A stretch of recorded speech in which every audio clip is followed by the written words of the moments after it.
Не зная на къде да спра най-първо, когато си спомням за Вършец. Дали над извора, из който човек излиза като из чудотворна жива вода, или над звездното небе с тъмнопнатата верига на планината и вечерницата над тях. Не се е скъпил Господ, когато е нареждал този край. Не са се скъпили и хората, които са го доуреждали. Дора Габе.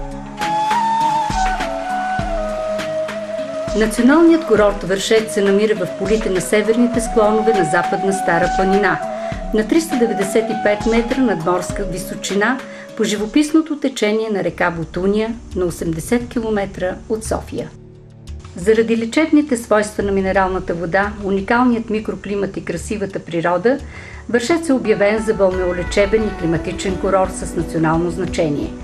Той е заобиколен от 800 декара природен парк с скали, пещери, вековни дървета и екзотични видове, непознати до тогава по нашите ширини. Най-голямото богатство на града са минералните извори със силно изразено действие на водите им.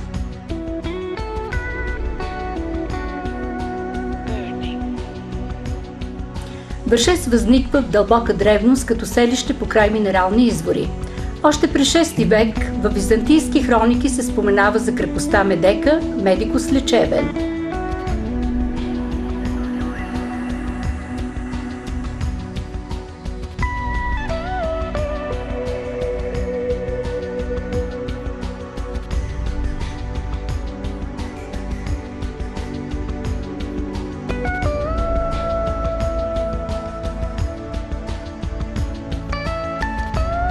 Предполагаемото селище се казвало Връщец, което означава топла, вряла вода.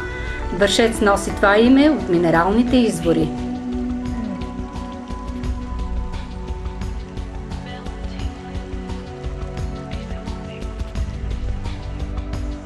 През 1910 година се построява първата държавна минерална баня. Управител е доктор Дамян Иванов, първият балнеолог в България, завършил медицина в Австрия.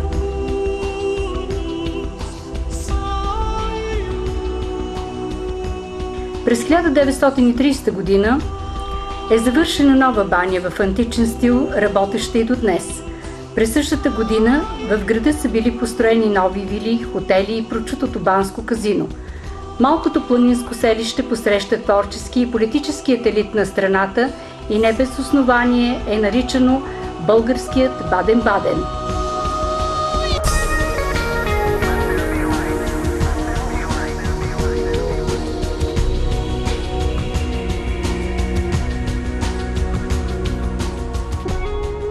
20 години по-късно Вършец е обявен за национален курорт, а от 1964 получава и статут на град.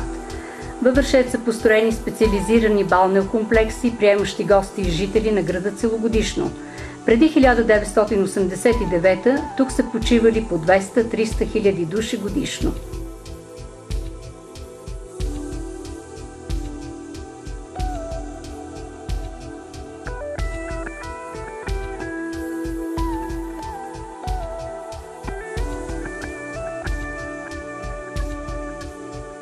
Балнеокомплексите и хотелите в общината ви предлагат лазер и физиотерапия, масажи, игло и аромотерапия, лечебна физкултура и фитнес, водна терапия, минерални басейни и вани. Минералната вода се използва за лечение и профилактика на сърдечно-съдовите заболявания, хипертоничната болест, заболявания на централната и периферна нервна системи и опорно-двигателният апарат.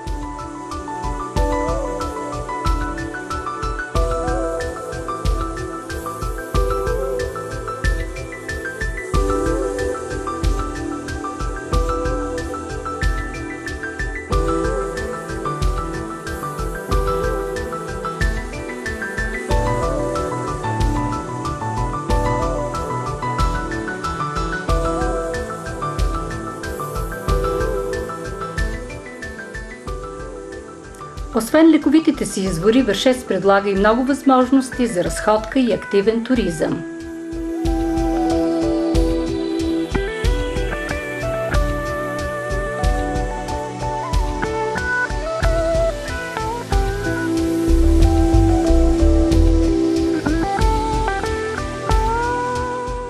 Слънчевата градина е наречена така заради алеите под формата на слънчеви лъчи и се е превърнала в емблема на курорта. Слънчевата градина се слива с градският парк на Вършец, който е вторият по големина изкуствен парк в България след Борисовата градина в София.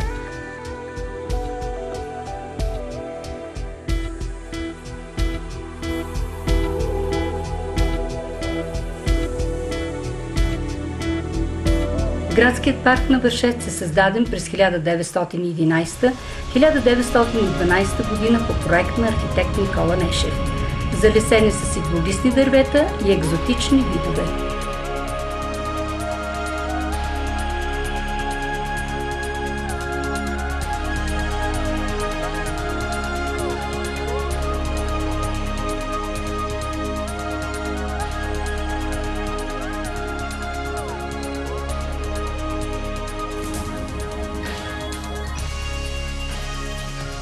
Екопътеки с различна степен на трудност ще ви предложат приятен преход сред красива природа, кристален въздух и ухание на билки и горски плодове. Почти неусетно се озоваваш до прочутата Иванчова поляна, която се намира на най-високото място на парка и го слива с вековните гори на Кознишкия дял на Стара планина.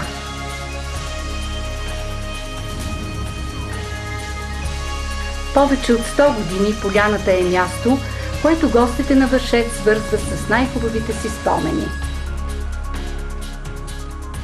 В началото на 20 век тук са организирали танцови забави и младежки веселби.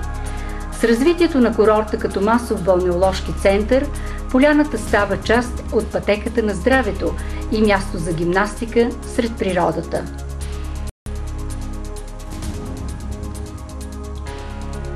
Хората и днес вярват, че измиването със утрешна роса преди изгрев слънце на Иванчова поляна е целебно.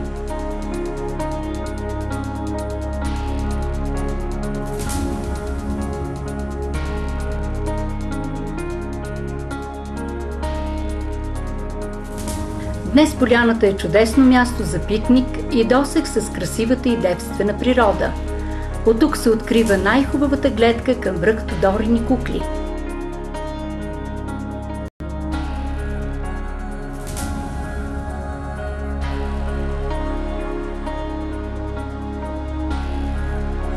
От долината на Манастирската бара, през Аязмото, се стига до Клисурският манастир. Той е четвъртият по големина в България.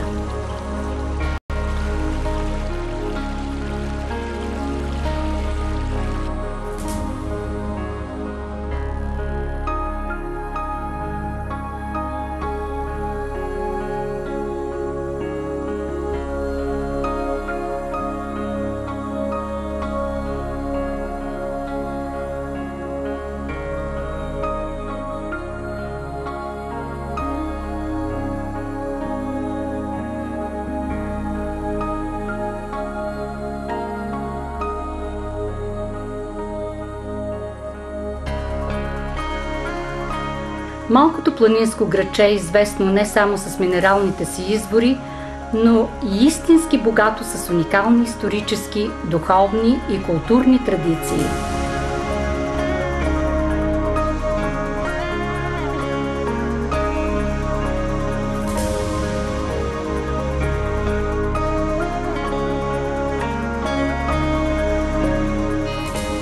Надяваме се, че този филм, както и нашите препоръки и предложения, ще ви помогнат да организирате по-добре почивката си във Вършец и да усетите максимално атмосферата на това прекрасно място.